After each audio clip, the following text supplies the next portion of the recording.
I've got some thoughts. So I'm working on a whole bunch of videos right now surrounding the Nikon ecosystem.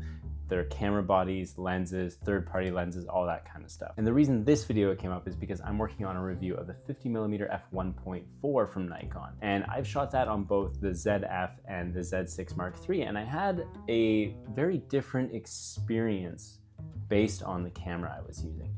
Not to do with the quality of the images, not to do with the autofocus, not to do with anything other than just the feel. And so it led me down this rabbit hole on YouTube of looking at different videos about the ZF and the Z6iii and comparison videos and all that different stuff.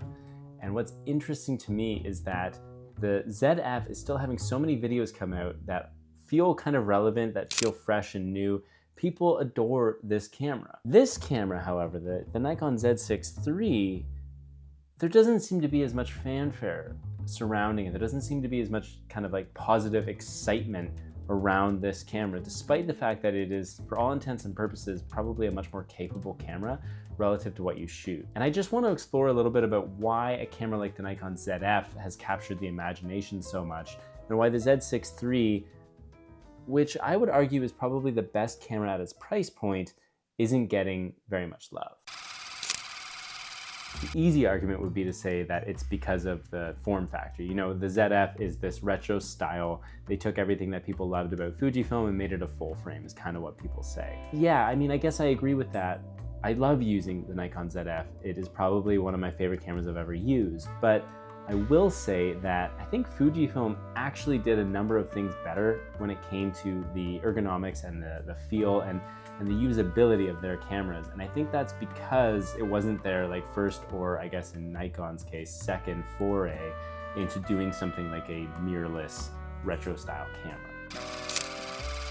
To understand why this camera seems to be getting a little bit less love, you have to go back to when it launched. When the camera launched, people were really excited about the idea of it. Is it gonna be like the ultimate, hybrid camera? But then we started to see some videos come out and some articles and people talking about the dynamic range taking a big hit and being a problem with the Z6iii. When you go back and watch those videos and look at those articles, I think the problem was blown a little bit out of proportion. However, once the media machine starts going with something, it's very hard to pull it back. So I think the Z6iii, though supremely capable, kind of got relegated a little bit. So that's my first reason why I think the Z6iii just doesn't get as much love right now as maybe it should. But let's go back to making this a little more personal. Like I said, the reason I made this video is because I'm working on that 50mm f1.4 video. And I've used it on both the ZF and the Z6iii. The ZF, I was using it at a wedding, and the Z6iii, using it to do a commercial shoot for a bunch of CFL players. CFL is a Canadian Football League. It's basically the same, but harder because there's only 3 downs. I say that like I know anything about football. I don't know, it's probably not harder, maybe it is, I have no idea. That's the only thing I know that's different about it, is that there's 3 downs instead of 4 downs. Anyway, I also used it for a portrait session with the ZF, and I really liked the results. That was part of a lighting tutorial video that I'll put here. Overall, great lens that I enjoyed using on both cameras. But today, something interesting happened. See, I was at the Green Room Barbershop this morning taking some photos for them. They are getting a photograph of their barbershop put onto a skate deck, and they asked me to take that photo. I gotta admit, probably the coolest thing I've ever been asked to do in my photography career. I love skateboarding. I have loved skateboarding since I was a kid, and this might be the coolest place I could possibly see one of my photos. I'm so jazzed. And when I was getting ready last night, packing all my gear up because it was an early morning shoot, I was looking at my 2 cameras. I was looking at the ZF and I was looking at the Z6iii, and I was thinking to myself, like, okay, what do I want to bring here? Both would be completely fine. Both would do pretty much the same job. What am I bringing to take this photo? Knowing that I'm not going to be doing any video, I took the ZF, and here's why. The ZF to me just feels like it's what I'm meant to use when I am taking photos. In fact, my buddy Liam, who's been shooting on Nikon for years now, he said that if he was a photo-only person in the wedding game, he would probably consider just having 2 ZFs. That's a big statement for someone who takes like over 1 million photos a year. The other thing is that I knew the photo was going to be in black and white, and that little black and white dial, even though it's a gimmick on the ZF, really just like spoke to me, and I was like, ooh, I'll bring that because I know I'm going to be shooting in black and white, and that'll just be fun.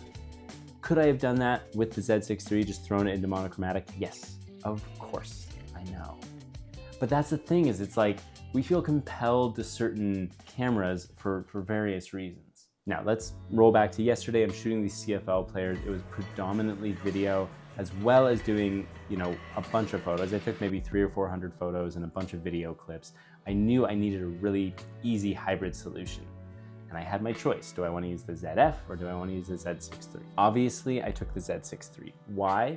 Not because the ZF couldn't accomplish what I needed to do. It's just, it's going to be easier using the Z6iii. It's getting out of my way a little bit more. Over and over, it comes back to use case. But I digress, because what we're talking about here is why the Z6iii isn't really getting as much attention, even though it's a newer camera than the ZF. And that brings me to my final point, which I think is really important. Nikon did something different here. Nikon has suffered from an image problem for a long time, and not image quality when it comes to the photos, an image in terms of the brand. See, for so long, I think people have talked about things like, you know, Nikon is a potato.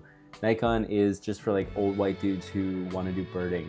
Nikon is for people who shoot DSLRs and don't want to shoot mirrorless. Earlier on, they also suffered from things like a lack of lens lineup, which is fair when you're starting a new lens category like the Z mount. They suffered from not the best autofocus. There were issues that they were having with their cameras, and ultimately the sad thing is that they weren't really given a lot of time to work those out because everyone else was so far ahead in the mirrorless game comparatively. But when a camera like the ZF comes out, it's changing people's perception of the brand. To be fair, we had the Z9 and the Z8, two absolutely crushers of cameras coming from Nikon, but they kind of just felt like Nikon cameras. The ZF all of a sudden was like, hey, remember what's so sick about Nikon's heritage and like the old, beautiful vintage film cameras? That's this. And it got people thinking about it again.